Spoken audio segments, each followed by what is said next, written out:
That quite literally might be my favorite intro. Not to literally start the show off distracted, but like we're going down a rabbit hole real quick. The rain in the background of that intro music sounds like Quinn's Hatch, which is a little sleep sound machine. And the only reason I know that is because she is not sleeping through the night and she only wants to sleep with me or on me. And let me tell you, not having a lot of sleep the past few nights is really starting to take its toll. So I literally heard that and I went, "Oh, am I sleeping? Am I laying in bed with Quinn right now and just dreaming that I'm at work about to talk basketball with Kevin?" You're actually just lucid dreaming this entire Yeah, Driving Dish NBA podcast. yeah. It's gonna be a half asleep stream of consciousness. It'd be But no, wild. I like that too. And it's funny, I haven't noticed it before. Because for people watching on the video, you see the little planet background. It's like the moon and the bigger It's like planet. an eclipse or something. Yeah. Yeah, there's like a little bit of like a genuine pony type bass line in the background. I don't know if you hear Yes. that a little bit, but I Bow, was picking that up. I was like bow, a little. bow, bow. I don't know if Yeah. that's necessarily the mood we're trying to say here on the podcast, but Jump on I it. definitely heard it for the I was definitely feeling it a little bit. And it's kind of funny you mentioned lullaby because I mean we're recording this on a Thursday afternoon at 3:30. So it's definitely might be nap time for some people. But Especially if you said there was an NBA game on right now, and apparently it's yeah, a blowout. yeah, So the Cavs and the Nets are playing as we speak. Yeah, and the Cavs are up 24 points Jesus. in So the like, third quarter. so quite literally nap time for what Nets fans. Just go I'm to just sleep. I'm trying to figure out why on earth they're playing right now. I know Yeah, on a MLK, Thursday. yeah, MLK Day, which is coming up on Monday. They do a lot of daytime games, but yeah, on a Thursday, like, is a business person special in Cleveland? I got to go. We They gotta got figure another that out. event coming in later tonight. They're going to change it over. I mean, they got Maybe hockey, but I don't know if there's something going on. But the either Machine way, Gun Kelly concert, probably. at homecoming concert, it was just random time to do it on January 11th, but hey, why not? Speaking of Kawhi not, he's staying in LA, and I'm sorry, I know that was the worst, but guess what? That's the transition we're making. 3-year, $153 million extension as we do warm-up jumpers that'll, of course, tie him to the Clippers through 2027. Kawhi is playing probably some of the best basketball of his career right now, and we've talked a little bit in the past few weeks about the Clippers surging, Yep. especially since kind of the rough start with James Harden. Things have settled in a little bit there. The big part of that is Kawhi Leonard, and it's always tough. I talked about this off the mic. It's really tough to gauge Kawhi Leonard because when Kawhi Leonard is healthy, he really is to me in that conversation for best player on the planet. And they're cooking through this regular season right now. I mean, they're all the way up to 4th in the Western Conference. They're a game behind Denver. They're 2 games off Minnesota for the top spot. Like, they are realistically making a run at the number 1 overall seed in the conference come playoff time. But this is a playoff team. Like, it just doesn't matter to me, and I think probably to the general, Clippers fan base, that this is a prove it. We need to have everybody healthy come playoff time. But I think it also goes without saying, too, that the Clippers gave up a lot of resources a few years ago to bring him and Paul George in. If he were to leave somehow or this core gets broken up without making a run, like, it kind of is an unmitigated disaster. So I think that's nice in their eyes, too, as Kawhi gets older to have that locked up. There's reports as well that they're trying to get an extension done with Paul George as well. So, I mean, look, I was going to say the product has been great when he's on the floor. It's just all about keeping him on the floor. And keeping the team together, like you alluded to. I mean, at the beginning of the year, I think it was Leonard and George were able for the max extension, which is 4 years, $223 million. So Kawhi doing this 3-year, $153 million leaves room to, do the same or do something with Paul George and try to keep it together. And I know that's kind of a lot of what Kawhi was alluding to. They asked him why he didn't go for the whole thing. And I thought it was funny. His response was, I'll be 35 at that point. We'll see what contracts we can do then. It's like, oh, this dude's thinking he can get another one. Like, he's going to go for another one. Yeah. But yeah, I mean, look, if you can lock in Kawhi, you can lock in Paul George, depending on how that goes. Like you said, there's Woj put out that they're trying to make that happen. Like you said, then you have these guys locked in. You make those playoff runs that you thought this team can do. And from both those guys, you're seeing some really good ball. this year specifically a healthy season for the two. So we'll see where it takes us, and if Paul George does a similar thing and maybe does a more team friendly deal to leave more room open to put more players around him. I know Kawhi's first year he gets 52 million in the first year and then approximately 50 million per season over the next two. So it does kind of like split it up and front end it a little bit. He does have a trade kicker as well, a 15% trade kicker. So, I think it's one of those things. Kawhi's showing the Clippers that he's loyal to him. Yeah, 24-6 this year, 51.8% from the field, 43.2% from behind the arc. He's played 27 straight games to open the season. That's the most since 2016 and 2017 per ESPN. Look, it's clicking right now. There's no way around it. I mean, they've won 21 of their last 27 games. And really, it goes back to their rough start with Harden. They were on that losing streak, but ever since then, it has gelled. He mentioned specifically, too, from a James Harden perspective. Now, Harden can't sign. Paul George can sign at any given point. Harden can't sign until after the finals are done. But Kawhi mentioned specifically with the desire to bring Harden back and get a deal done. It sure seems like Harden is happy in LA now with the Clippers. Certainly, if they keep winning, I don't see why not. We know very quickly how things can change with James Harden, but right now it's hard to argue the way it's going, and it certainly makes sense. I mean, you have to get this deal done if you're the Clippers. I think it's a no-brainer. You just hope this health is still there. If this health is still there, they're the real wild card that, when I look at that Western Conference, and we're promised we're going to do tier maker eventually, but we're not doing it today. But, you look at Denver, they're the defending champs. I keep thinking Minnesota earns that respect too, man. I'm really high on Minnesota, but after that, it's pretty wide open. And I look at the Clippers, and they're kind of the only other one that can be in that tier to me, where you look at the roster and I go, I think they can beat anybody. I know OKC keeps winning games and they keep checking boxes. But again, having not been here before, I'm a little more hesitant than I am. Dude, I'm telling you, though, pleasantly surprised to go look at the tier list and see Timberwolves and Thunder, the top two in the Western Conference. I don't think anybody would have predicted that at the beginning of the season. Well, it's something that we talked about last week, especially in the West. It's like the East has been kind of consistent here the last few years with the top dogs, but the West has really seen a lot of turnovers. And we talked about the Warriors and the Lakers a little bit more in depth. If you want to listen to that, go back to last episode. But it's like you've got them down. You've got Phoenix down at 8 right now. Even Dallas is chilling all the way down at 7. Like, this is a new ball game. Pelicans, Clippers right now, not in play-in position, and this is all still close. But the gap between 7 and 8 is starting to grow in the Western Conference. And again, these are not your normal powerhouse contenders in a league that has obviously not really known for parity. So it is nice to see that. And to that, one of the other teams that usually would be taking up one of those spots is the Memphis Grizzlies, who we'll talk about in a little bit. Obviously, pretty safe to assume and bet at this point they will not be doing that this year. It's a throwaway season now with Ja Morant getting hurt. But again, we talk about that. And maybe the Warriors, I don't know, maybe we see a little bit of a pop with them. But like, also worth noting that the Jazz are 8-2 in their last 10. They're on a 3-game win streak. Like, they're starting to pop up. They are. We're not going to go in depth about them on this episode, but we are kind of due for that because they're winning. Some of these are impressive too. It's not like they're just beating. I mean, nobody's out here. They have the same. You really want to look at it. They have the same amount of wins right now as the Phoenix Suns. They have 19 wins. Yeah, and I obviously it goes without saying that the coverage for that amount of team has been wildly different this year. Right. I still can't get over that triple-double streak. I know we talked about that last year, but that is going to live in my mind for the rest of the season. But, shout out to the Jazz and Jordan Clarkson for breaking that. Welcome, everybody, to the Drive and Dish NBA podcast. My name is Kevin Rayfuse. Joining me, as always, my co-host, Justin Kuzart. Oh, sorry. I got so distracted. Oh, so we don't got Inspo Bot this week? Hold on, I'll pull it up. I was looking at if we're Inspo Bot. If we're being honest, I was looking at the records of the Wizards, Pistons, and Spurs, and still just baffled that the Pistons only have 3 wins. I don't want to rehash that, but can I be a homer real quick? What? Shout out to Marcus Morris getting a key to the city in Philadelphia. A Oh, did bunch he of Sixers really? showed up for that today. Yeah, and Marcus and the Morris twins are from Philadelphia.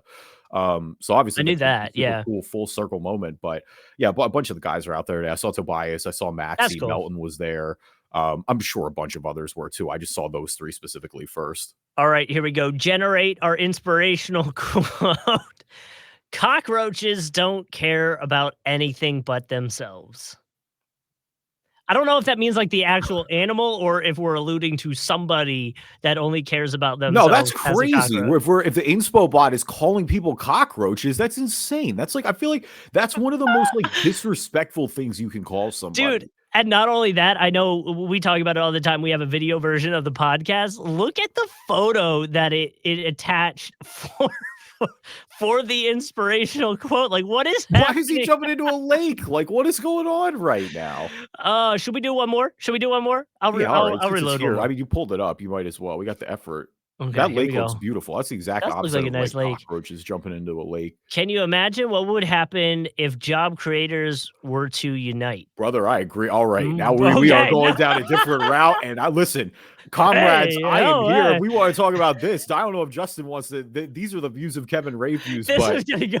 my This is gonna go comrades in off the arms, rails. listen, are we want to get the working class? Is Wait, that what we well, want hold to talk on. about? And what I'm trying to figure out is in this photo because you can see it. I wonder if I can zoom in. Yeah, okay. In that photo, you can see a train is derailed. Are they implying? No, whoa. We're not implying the good workers are derailing the trains here, Justin. No, as a metaphor, the train would be derailed if job creators were to unite. I think there's a deeper discussion of what the train is here. Well, that's But what I mean. Yeah, I yeah. think our inspo bot might be a comrade. And in that case, I think I like it a lot more than I did a week Oh ago. my. Leave The us a review on inspo bot. iTunes, good or bad. I'll read them on the podcast if you're not an Apple user. I could never say that when I work in radio. Leave us a review, good or bad. We'll read it on the podcast if you're not an Apple user. Anywhere you find a podcast, you can find us. And we are on YouTube. You can always find us there and subscribe. We currently have 65 subscribers. So if you want to be number 66, you can do that. You'll get a notification when our next episode is coming out. Obviously, if you subscribe on the podcast listening sites, you'll also get that too. I don't think I really want to talk about the Eagles right now. They're pretty much a disaster, but there's not really a good 65 basketball number, but 65 for my Eagles. Lane Johnson, one of the best players in franchise history, a Super Bowl champion.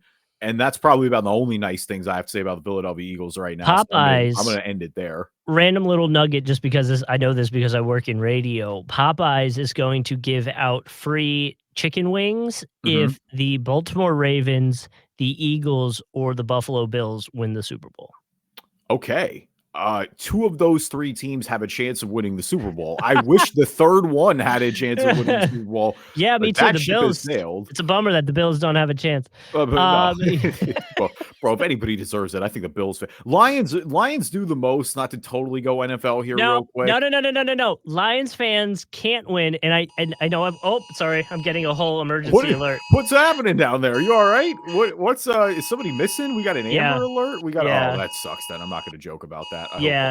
Jacksonville Beach. Okay, but I hope that gets resolved quickly. Michigan just won. So Lions fan, like we can't have shout Michigan out to the Blue one time.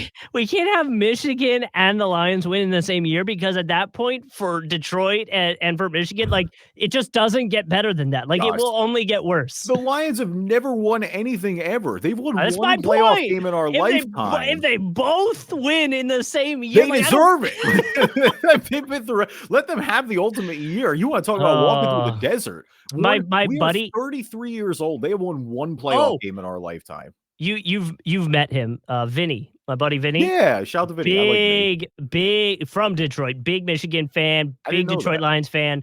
He's getting married on the Super Bowl weekend, like down in Cancun. So is my brother. So I'm real glad the Eagles aren't making it. That was gonna be a discussion we had to have. My brother's getting married in Palm Springs, so like I'm gonna be in Cali, so it's not even like I'm gonna be close. I gotta make a drive. No, so like so they're getting married down in Cancun. Super Bowl weekend. Mhm. And he was texting me. He's like, bro, I don't think I'm going to be able to handle it. If I get married and the Lions win and Michigan just won. And my response back was literally, your life will only get worse from that exact moment. I mean, I'm not like, I think the 2 favorite moments of my life, number 1 is proposing to Amber, and number 2 is probably watching the Eagles win the Super Bowl. So, like, I feel you, Vinny. Well, and not saying that you will or won't, but if you guys decide to have a kid, that'll be another moment that'll be Yeah, for sure. very awesome for you, and we'll make the top. If we're tearing it out, we'll be in that Yeah, list no, that'll somewhere. definitely get. I will hopefully get there at some point. I want kids. That's not a weird question for me. Like, we definitely want kids. It's yes, but it's definitely I don't know how to explain it. It's so like that hospital experience, obviously for guys, is way different than what your wife will go through. We're not going through like trauma. No, but like it's just like I don't know, like you just think they're gonna like do. I don't know how to explain it without sounding horrible. You think there's gonna be more explanation. It's just like, here's the kid. Good luck. You guys can leave now. And we're like, what? So That's like why we everybody. That's why everybody's got to take those parental education classes, bro. was I Imagine we well did it. no. Was I a bad dad? Uh-oh. So Nicole and I never took any of those classes Uh-huh. because the only ones that we could do were a 6-hour long class on a Tuesday. Uh-huh. And we're just like, oh yeah, hell no, I'm not spending 6 hours on a Tuesday doing this. Like, we'll be fine. I mean, listen, you guys have made it 8 months already. I know, but like, Clearly dude, it's working.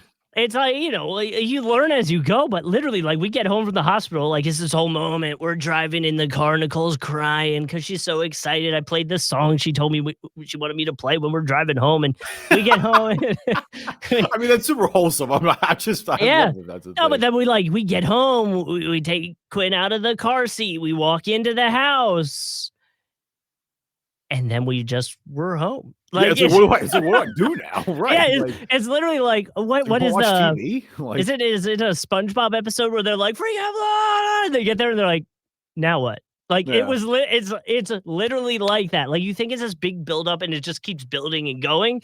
No, it's like this big buildup, and then all of a sudden it's just like, "Oh, now you're back to normal life. Good luck." Yeah. It's kind of crazy. Like, yeah, there's no real there's no gradual process. You don't like wean your way out of the hospital. It's just like, here you go. Well, you kinda do and you kinda don't. Like, the doctors are really attentive and, like, helping you the first day and a Yeah. half. Like, Nicole had a C-section, so, like, we were in there longer. Right. And then they slowly start to pull away, and literally, they were like, "You guys can leave or you can stay one more night." And we were worried about Quinn having jaundice, so we wanted to stay one more night. And they're like, "Cool. We will not come in this room unless you ask us to. You guys are on your own. Good luck." And, like, it kinda was awesome because it kinda, like, it was that little pullback. But yeah, for most people, it's just like you have the kid, you're there for a day to make sure you're good or whatever, and then you go home. Just like that. You go home. Now, word from our sponsors. Somebody that is gonna be going home a lot this year, I guess is the way to put it. He's gonna be home. Is John Morant?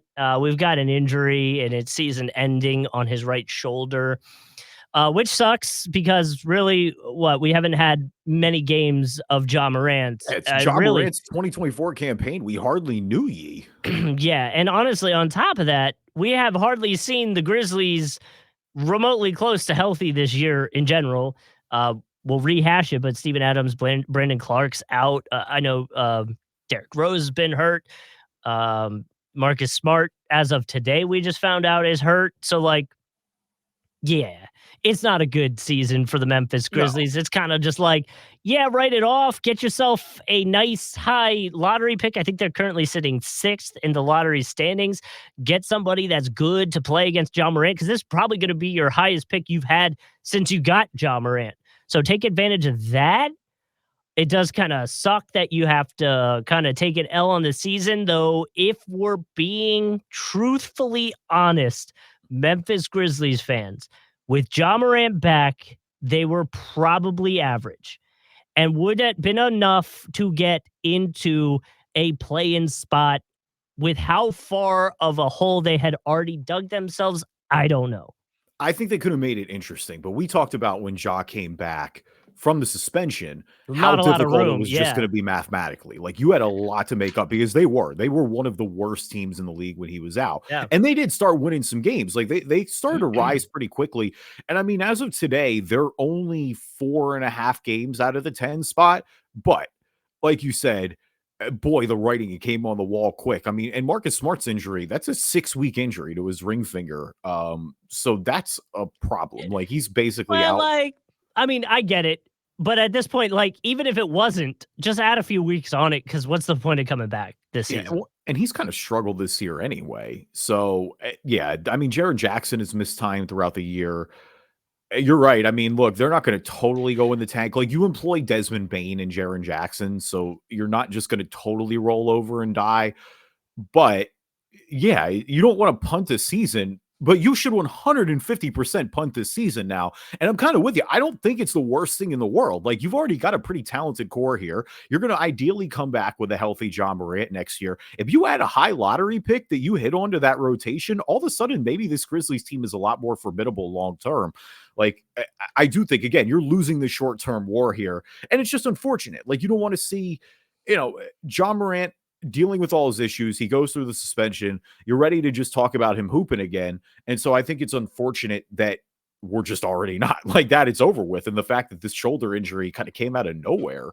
I Um, will say, in terms of obviously a lot of trades had happened. I'm looking since John Morant, obviously the 2019 draft. I don't think really, I mean, a lot of the guys have been traded, but none of those names stick out to me as, oh, that was a good pick.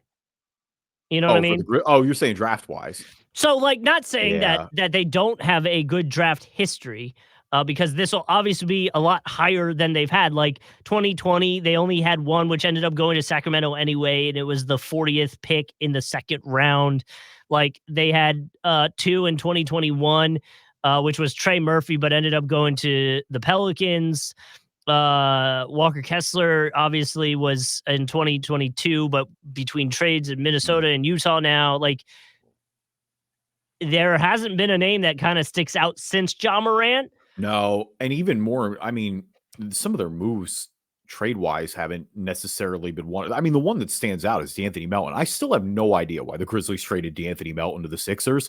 And I know they got a first rounder out of it, but he just wasn't as good as D'Anthony Melton. And D'Anthony Melton, Yeah. who is playing super quality minutes for this team, and he fit their timeline. Like I knew they would have had to pay him a little bit earlier, but he fit exactly what this team would be trying to do. I never quite understood that Yeah. one. But I think, like you go back to the core, Morant, Smart, Bain, Jackson, Adams, and Clark, all healthy back. That's a good core to work off of. Go get yourself a high first rounder that can fit into this system and be the second or third or whatever you need them to be. If it's a defensive presence, if it's a whatever. Obviously, you wish this season with some of these guys would give you an idea of what you might need. Mhm. And so go get a guy that fits the system and grow off that. And we're right back at it next year, because I would imagine if you ask any Grizzlies fan or any Grizzly team member, they do feel like they're a playoff team, and they will be a playoff team next year when they're all healthy and back. Well, and they're already starting to go younger a little bit too. They waived Bismack Biyombo this week, Mm-hmm.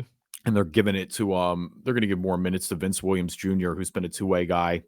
You think they do any trades? No, because I don't really know who you would trade. I Yeah, mean, nothing of note, like nothing I, big time. I I don't would have think. maybe said Smart, honestly. Well, and maybe they But still kept. Maybe people would still be interested. Like a team that's for sure going to make the playoffs and can wait for him to heal up. I got to look at his You're contract. just cutting that. You'd be cutting that real close of trying to figure out the chemistry between everyone at that point. You know, What? Oh, like off the 6 like week injury? if he's out for 6 weeks and then he's finally back and you get him implemented in the lineup, like I don't know, you might not have a lot of wiggle room in terms of standings and playoffs approaching. Like you might not have a lot of time to figure that out. That might be a turnoff for some teams. Yeah, I mean, I'm interested to see. You could see Desmond Bain here at point more, I guess. Like, I want to Hmm. see how much the Grizzlies do that. I mean, Zaire Williams' playing time is going to tick up. Luke Kennard's playing time should tick up with this. So, but either way, I get the high lottery pick this year. Yeah. That's the biggest thing to me. It's unfortunate. It's not the worst thing in the world. And again, I think long term they're going to be all right. Mm-hmm. All right, who's balling, who's falling? Our NBA version of the stock market. We always like to start with the good before we start with the bad. So, Justin, I will start with you this week. Who's balling? Shout out to the Sacramento Kings, who were Okay. named the NBA Team of the Year, along with getting the league's Team Innovation Award for none other than the Purple Victory Beam. Oh, the beam. Oh, man. I mean, dude, it is so. And I remember when that got pitched, I was like, yo, they're going to do what? Yeah, we hated on it. We were like, imagine being a plane that flies by and doesn't know what the hell's going on, just Well, get beamed. it's Like, just like, what is this gonna look like? But it looks pretty cool. Like, that's the thing is, and I like, they've had the giant button that somebody pushes afterwards in the wind. So, so um, yeah, and if anybody's wondering, the NBA the Team Year Awards, it recognizes the achievements across the team as a business, including like ticketing, partnerships, marketing, strategy, stuff like that. So that's why they were up for that. The Beam, obviously, a huge success. They were honored because they had nearly a 100% season ticket renewal, which I think also has to do with the team doing good. But we will also give credit to the innovations. And the team was ranked number one in the league in fan in-game experience because they had a new e-commerce, new in-game, in-arena store that actually led to a 35% increase in merchandise sales. oh, that's dope. I mean, Again, I think a lot of it has to do with the team being good, but also the innovation is a big part of it well, too. that's part of the success of the beam as well. I mean, Yeah. timing is everything, right? Yes. Yes. And so, if the beam had come around in a year where they just kind of stunk, You won then 10 maybe this games. wouldn't have been the thing. The beam also came around in the best Sacramento Kings season in probably 15 years. Like, it A- just coincided with the And franchise and turning itself around. And so then the fan base, which has always been passionate, like Sacramento is a one sports city. They've always had a great fan base that has rallied around the Kings. mhm. And so, yeah, I think just the timing with that worked out perfectly. Like, they've been itching for good basketball. I mean, you talk about, again, we're on season 11 of the podcast. It's like the Kings have easily probably been in hell the most time, for lack of a better phrase, in terms of just least success since this has all started. Like, these past 2 years, you've seen the foundation of a lot more stable basketball, winning basketball. I mean, they're sitting at 5 in the West right now. Probably going to be an active team to watch in the trade market. I know they were mentioned with Siakam. That seems to have fallen through. Yeah. We'll see if the Raptors budge there at all. But yeah, I mean, it definitely, like, again, timing is everything. I think the way that the roster panned out, the way it just and the beam happened, it just perfectly blended together at the right point. Yep, and nothing would be more fun than, like, a player, you're the player of the game, you get to hit the button that turns the beam on, like, come Yeah. on, I'm into it, I like it. We hated on it, and I will admit that thoroughly. I love it now, so good Yeah. for them. I mean, that's the thing. Hey, we can admit when we are wrong. Prove Uh, us wrong, yeah. Ballin' for me this week is, I guess it's Netflix is who I should give it, because they're producing a series. I don't know if you watch Quarterback at all, but Quarterback was Netflix's documentary series that followed 3 NFL quarterbacks. So it was Patrick Mahomes, Kirk Cousins, and Mhm. Marcus Mariota. And so they're going to do a similar style series with the NBA, and so it's going to follow 5 players. And honestly, I mean, that to me is why this is ballin', is the lineup they landed for it, because they got some heavy hitters here. You've got LeBron, you've got Jimmy Butler, you've got Jason Tatum, you've got Anthony Edwards, and you've got Domantas Sabonis. Speaking of the Kings, but I really like it because you've got the talented players, but you've got a good mix of guys who are younger, who are chasing their first championships, who are a little more, you've got the established guard, and you've got stars that, maybe necessarily haven't been as highlighted, or all stars who, like Sabonis is a guy who it's like, yeah, he's not a household name, but like Sabonis is an all-star caliber player every single year in and out. And so I like guys like that getting more exposure. I like Ant, getting more exposure as he becomes one of the, big faces of the league. Jason Yeah, Tatum too, as well, as the Celtics try to go on this run and finally finish this year. Like, it's a powerful lineup. Like, in order for these shows to work, you have to get the guys to buy in. Everybody buying in like this kind of early, I think, sets it up really well too in the future, where, maybe, if season 1 goes well, that sets it up. We're in a season 2. Maybe you get a Jokic, maybe you get Yeah. an Embiid, maybe you get a Luka, maybe you get a Shai Gilgeous-Alexander. Like, there's just plenty of options. I I like it. I've been a big fan of Full Swing, which is, I guess, Yeah. the golf equivalent of the whole thing too.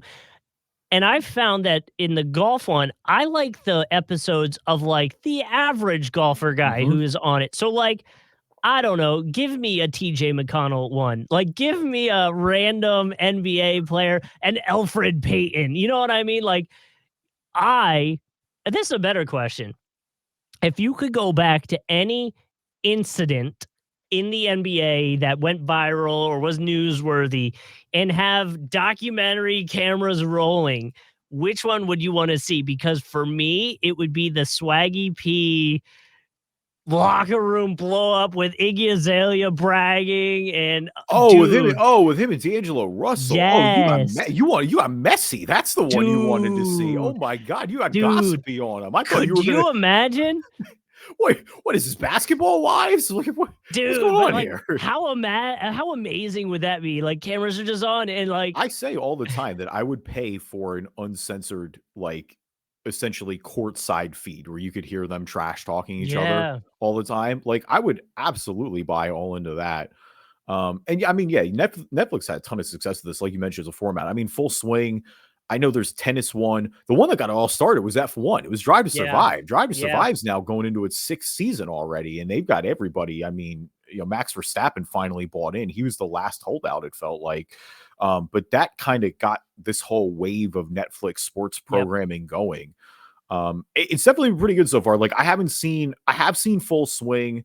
I have seen all of Drive to Survive. I haven't watched the Tennis One, and I haven't watched Quarterback yet. Full disclosure, I'm too heartbroken about the Super Bowl still last year to watch Quarterback. Like, I yeah. can't watch Patrick Mahomes beat the Eagles in that Super Bowl. Like, respect to them, they deserved it. I don't ever want to see it again. Um, and so at that point, but obviously I'm going to be super locked into the NBA one. Like, this is must see content for me. I'm super Mhm. excited. I love the lineup.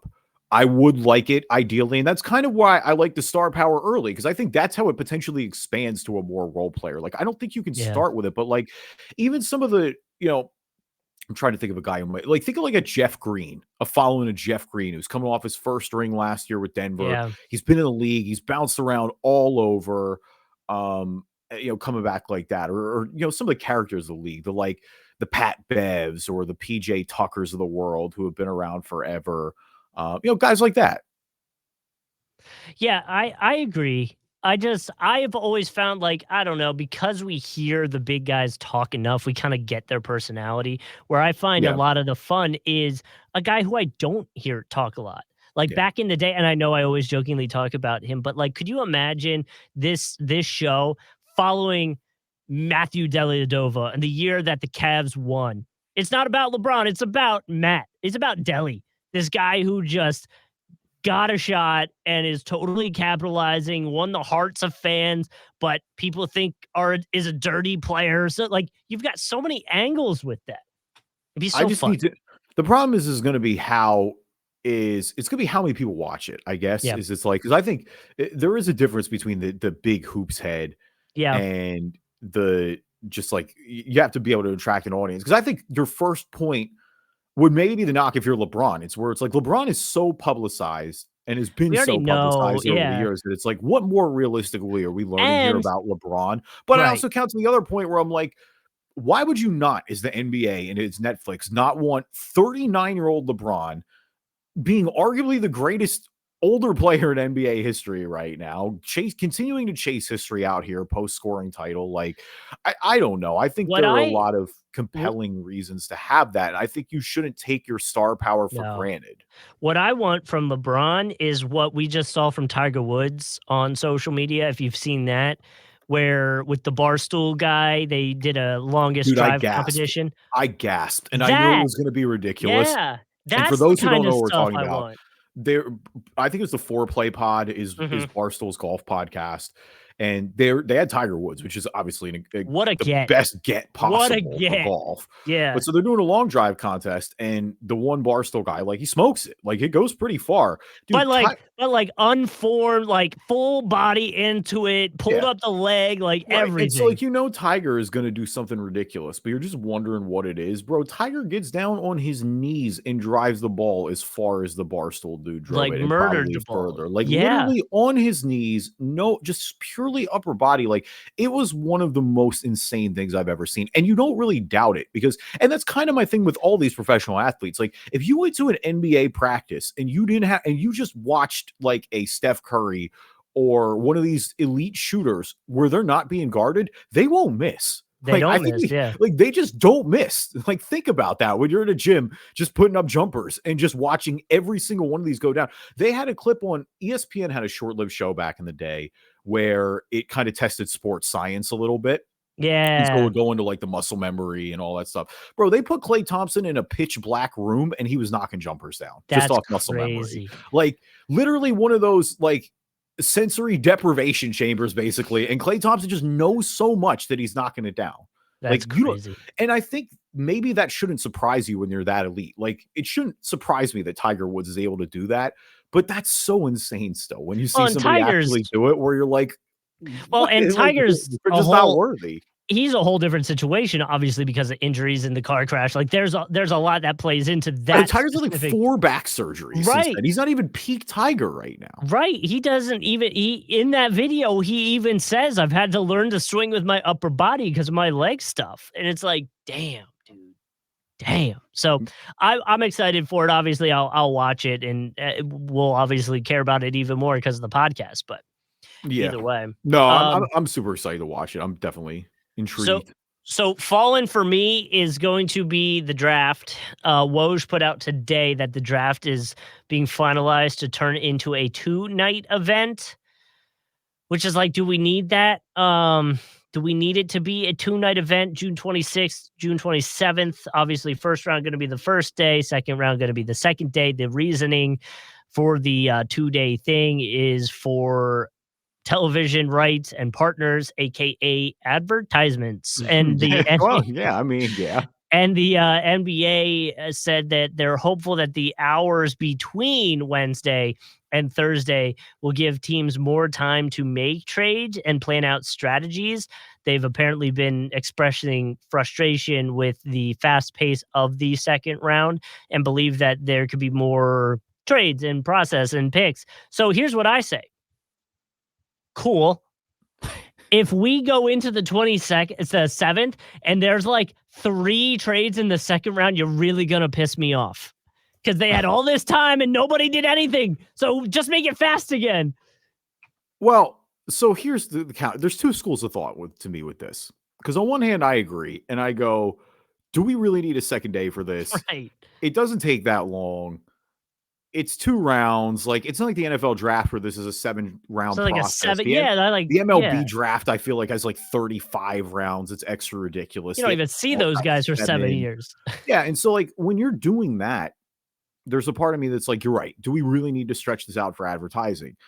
I also go, yeah, but maybe we shouldn't sell the second round short anymore because, like the NBA, we talk all the time about how it feels like there's more talent in this league than ever. And I know the ultimate one that everybody just flashes back to. It's like, dude, Nikola Jokic got drafted during a Taco Bell commercial. Like that Yeah, feels a little weird when arguably the best player in the NBA got drafted right now. And again, it was low. It was like a 45 pick. yeah. So I understand why it's not getting as much attention necessarily as the number 1, number 2, and number 3 picks, but in a league that's trying to expand and showcase as much as everybody as possible, I can understand why they want to stretch it out. It's also totally for advertising reasons and to keep Right. eyes on it, Justin. Like we all know what Right. this But that's is. my point. If you're worried about Yeah. Jokic getting drafted during a Taco Bell commercial, guess what's going to happen now that it's longer and they're giving more room for advertisers? It's probably still going to happen. It's just going to happen over 2 days. Yeah. And so I'm kind of with you though. It doesn't feel necessary. No. I'm also just like expand your second round coverage the first night. Like you don't need to Right. have full, I don't know, have full coverage of it started earlier, make it an event. Whatever. All right, following for me is the Warriors. I do want to follow up on last week because apparently everyone is on the trading block except Steph Curry, according to the latest reports. Good. We do want to mention Draymond too, is apparently getting ready to ramp up and come back. He's back in the Warriors facility. Still no exact timetable for when he's going to return to game action. They were saying about a week or so to ramp up. But so we could see him here sooner than later. Shams said on TV that the Warriors are still fans of Kuminga, even despite all the rumors. They have Trace Jackson Davis, of Podzemski. So, but one of the key guys is not mentioned there is Moses Moody, who we talked a little bit about last week. So you have to imagine that he's going to market. If they're not going to take any back long-term money in the trade, that's the other big important thing that Shams said is like, that kind of knocks them out of trading for anybody this year. Like the big names on the market right now are Zach LaVine and Pascal Siakam, and both of them are under long-term contracts. So if you don't want to take any long-term money on, then that kind of knocks them out right away. You're in trouble. I mean, it feels like the Warriors are like, I knew with Chris Paul, for example, when he broke his hand, that kind of felt like that was the last game he played in Golden State. It feels like it's probably time to hit the reset button. I mean, Clay and Dre are just not getting better at this point. But yeah, I mean, it's still pretty jarring to see for the first time that Klay Thompson and Draymond Green may be available in a trade. With Dre, he's got the new contract and coming off suspension. I don't know what on earth his market could possibly look like at this point. Clay is a little different just because he can shoot the basketball, but even with Clay, like the way the defense is dipped, he's going to be in want of a new contract as well. I don't know what you're giving him because I'm certainly not giving him the max at this point. No, this is a gross, I guess the word's gross situation for them to be in, right? Like, I don't even know what you do to try to make it better. It might just be letting this season fall by the wayside and like figuring it out in the off season, you know? Yeah. Because it's gross. It's gross. It doesn't look good. It doesn't feel good. Like you mentioned, you got Steph Curry making comments now, and it's like, do you really want to keep, by the way, sorry, back to the Kuminga thing. Do you really want to keep a guy who just called everybody out? Like, I mean, he didn't really call everybody out. He called Steve Kerr out. He called one person out specifically. That was still the craziest part of the Jonathan Kuminga situation. Jonathan Kuminga didn't ask for a trade. He just said, I don't have faith in Steve Kerr anymore. That's insane. Like, whoa. So how are you going to keep that? My man just said, I don't like my boss. I'll see you at work tomorrow. I mean, cool. I guess you can say that. I feel like I've probably said that before, but not publicly, or at least not to a place where that boss can then find out about it. I was gonna say, like, hang on there. I was saying, put a little disclaimer on that, Justin. Justin is not smack talking his current bosses. Oh, I love my current. But yeah. Anyway, so either way, big changes coming in Golden State. I think we expected that. Wiggins is going to be tough with the contract. We talked about that a little bit last week. I don't really know what the market is there, but Moses Moody will get you something of value back, though. I think there are a lot of teams who will take the upside still. And I think people might bite on Wiggins. At least they'll pick up the phone to have that conversation for Wiggins, right? Let me Google his contract real quick. I just want to pull that up.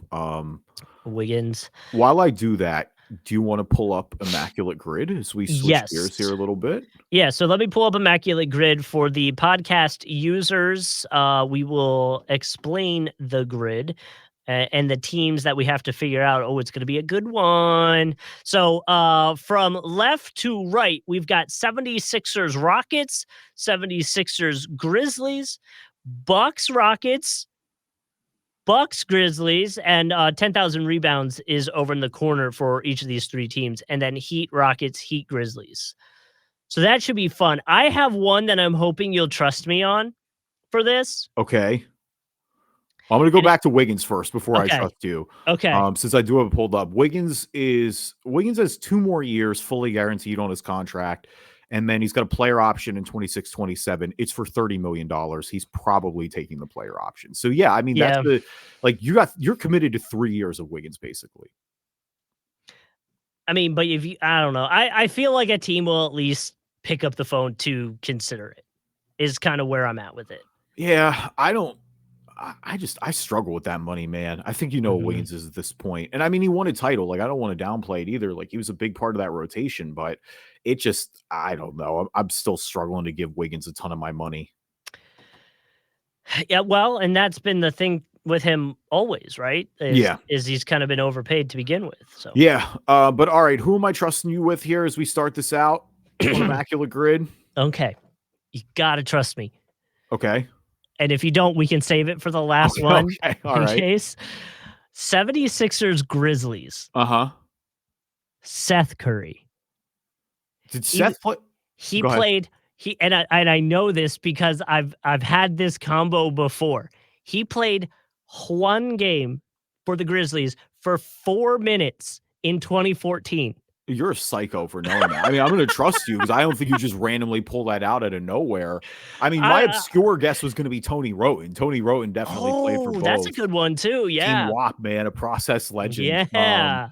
And there's another process legend that we could use that I honestly thought you were going to bring up with. I got him Rockets, too. KJ McDaniels, that's baby. what I'm saying. So we definitely got to go with KJ, I think. You want to Lou go Williams KJ works first? for that too, but no, yeah, we'll do KJ and Seth. Let's knock the Sixers out. The Sixers are always like, it's just chalky for us. You know what I mean? We know it. There were homers. You trust me, right? Of course I trust you. I don't think you pulled out of nowhere. 4%. Wow. I mean, Seth is still playing. Like, that's the thing. Okay, but no, I hear you. I had no idea he played for the Grizzlies. Like, I would have never got that in a zillion years. And I knew he bounced around early. Like, Seth was kind of a two-way guy. It was Memphis for one game, Cleveland for one game, Phoenix for 2 games in 2014. I would have never got any. Dude, it's crazy, the combo. But the reason I knew that is because I had missed out on that combo in another one back in, I don't know, a month or two ago. And I saw Seth on there. I was like, oh, he played for him? And I mentally noted, damn, it's only one game. I got to remember that. Yeah, no, that's actually really crazy. All right, so do we want to close out Sixers? So for 10,000 rebounds, probably the one that's recent that has it is Andre Drummond. Andre Drummond definitely has it. The legends that have it that I 100% DeAndre Jordan. DeAndre Jordan probably does. No, honestly, DeAndre Jordan works there. He definitely has 10K Dwight Howard, rebounds. right? Dwight Howard has 10K rebounds. The obvious other Sixers that are a little more chalky are Charles Barkley and Moses Malone, I think definitely has 10K rebounds. I feel and like Will Chamberlain. Will Chamberlain also has 10,000 rebounds for sure. I feel like Drummond would be. See, I think DeAndre Jordan will be lower. Drummond played half a year, I feel like. Would Drummond work for the Bucks or the Heat? No, I don't think he ever played for either of them. Okay. No. He's got a bunch of random teams now. But I want to go Howard? Are we doing Dwight Howard or are we doing Which one do you want to do here?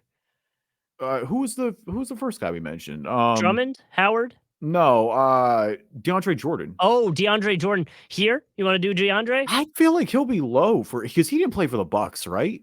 I know he didn't play for the Heat. I don't think he played for the Bucks at all either. I feel fairly confident about that. Jordan? I mean they didn't play for the Bucks, but yeah, I feel confident about DeAndre Jordan there too, for sure. Okay. And if not, we're clowns. But like, yeah, DeAndre Jordan. 0.9. Nice. I mean, he was stapled to our bench. Like, he was a backup big for us. That was kind of why I was leaning that way. Like, Drummond was a backup big too behind Embiid. But like, DeAndre Jordan was well past the prime of his career by the time he got to us. So for Bucks Grizzlies, Jacksonville's very own Grayson Allen. Jacksonville's very own Grayson Allen does work there. I'm okay with guessing that if you want. I feel like but I feel like that's going to be higher because he's still in the league and it's more recent. Who else comes to mind? I mean, Pau Gasol works. Would OJ Mayo work? I feel like I always want to make OJ Mayo work. I think he played for Milwaukee. He got drafted by the Grizzlies. Definitely played for Milwaukee. Remember, he had the 50 burger. Oh, he had the 50 burger when we were doing the podcast at the beginning of the podcast. You know what? I like you know what? High School Phenom. I kind of like that one. I think I don't think Wes Matthews played for Wes Matthews. I don't think he played for Memphis, and I'd rather guess OJ Mayo anyway.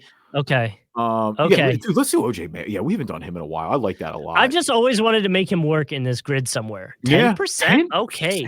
Wow. I guarantee it's because he had a 50-point game with the Bucks. So people still he still gets brought up randomly. He is overseas. He's in Egypt right now. Wow. I saw a random highlight reel of him recently. There's always those where they're like, man, this person could definitely still play in the league. And I'm like, OJ Mayo hasn't played in the NBA since like 2016, bro. It's been a while. Years at this point, but one of the highest high school prospects, hyped prospects I definitely ever remember. And Yeah. somehow the highest percentage on this grid so far, which is kind of crazy as we're working our way down. So, I think Boogie works for Rockets, Bucks, PJ Tucker PJ works. Tucker works. Trying to think who else. Eric Gordon never ended up there. Um, No, not in Milwaukee. Ilyasova, I know he was on the Bucks, he was on the I don't think he Sixers. was on the I don't think Rockets. he was on the Rockets. I mean, I'm cool with going Boogie. I don't really think of Boogie on the Bucks at all. I don't think of Boogie on the Rockets at all. When was Boogie on the Oh, Rockets? Boogie was on the Rockets. He was on the Rockets for a minute, I thought. Was he? When? I wanna say it was before Pelicans. Did he go there right after the Kings? No, he went from the Kings to the Pels. So then it And then was he went to after the Golden State Pels. because he was trolling everybody with Gold. Because when he signed with Golden State, everyone was like, "Yo, are you kidding me?" But then he kind of got Did he hurt. not? Did he not No, play for Rockets? man. I mean, I feel like you're really confident about it, and it does sound right. I know he played for the Bucks because it was late. The Bucks were one of the last Didn't stops of his career. didn't him and Wood play together? Oh God, God, that's such a gross combo. But if you remember that, I trust it, so I'm with it. Dude, I could be wrong, but I'm No, almost I'm with it. I find because the other one is PJ, and I think PJ will be higher. PJ will be higher. I'm very confident on PJ, but I feel good about DeMarcus Cousins. I feel like he's definitely been on the Then do it. Rockets. Oh yeah, Oh, 3%. Hell okay, yeah. Let me 3%. look that up real quick as we recap though. For the podcast listeners, Yeah, so I'll get him. far we're a little over halfway done. For Sixers Rockets, KJ McDaniels. For Sixers Grizzlies, Seth Curry. For Sixers 10,000 plus career rebounds, DeAndre Jordan. For Bucks and Rockets, DeMarcus Cousins, and for Bucks and Grizzlies, OJ Mayo. So Still need Bucks 10K rebounds. Still need Heat Rockets, Heat Grizz, and Heat 10K rebounds. So I think he did play with Wood. He played significantly less than I thought he did. I thought he had a whole season with Houston, but it was 2020, 2021 Yep. with Houston. He played 25 games, only started 11 of those. Yeah. I thought it was significantly more than that. Like, I thought it was like a whole season with them. Yeah, he went Kings, Pels, Warriors, Rockets, Clippers, Bucks, Nuggets, and he's been playing overseas since then. Okay. He's in Taiwan right now. So 10,000 rebounds for the Bucks. I mean, the obvious answer is Kareem. Yeah, we probably should just go Kareem. Yeah, because I don't think. I mean, Pau doesn't, right? Pau Gasol is got to be close, but I'm not. I don't think he did. I'm not. Yeah. Honestly, I wonder if Boogie had it. I bet Boogie does. Damn, you're right. Yeah, Boogie probably did. I'm gonna check it since it doesn't work. Let me just Google that here real quick, or not Google it. I mean, use Basketball Reference. Yeah, I mean, Kareem is the obvious one. I know he'll work. There's no remote hesitation in my mind that Kareem Abdul-Jabbar works. Yeah. You just want to go there? I feel like that's an easy move. Yeah, I mean, it's certainly It's going to be the more highest. for sure than Powell. Boogie would not have worked, actually. Boogie has 6,664 career rebounds. Okay, so let's go through the guys again. DeAndre Jordan, or not DeAndre Jordan, Andre Drummond, Dwight Howard. Yeah, none of them played there. None of them played there. So maybe we just go Kareem. I'm fine going Kareem. I mean, Kareem's the chalkiest one, but it works. Like I said, I know it works. 94, oh my Lord. I mean, I don't know how many other players they have that have done it, honestly. You want me to look it up? Oh, I guess we can't yet because we need to get the Heat one first. Well, Powell never played for the Heat, so I'm fine looking it up for him. Okay. Pau Gasol career. Yeah, Pau Gasol would have worked. Pau is 11,305. Wow, so that's the move. Pau Gasol there is the move. Okay. He played for a long time, man. He played from 21 to 38. Like Boogie, for as long of an NBA career as he had, like it's not even really close to Pau. But yeah that probably would low 94 for Kareem. I mean, I'm not surprised, but yeah, that's that. You're right. Can't get much more chalky than that. Yeah. All right. So for Heat Rockets, Heat Grizz, or 10K rebounds, do you have any partial that you're to first? We mentioned PJ Tucker before. For Bucks and Rockets, PJ Tucker also works for Heat Rockets.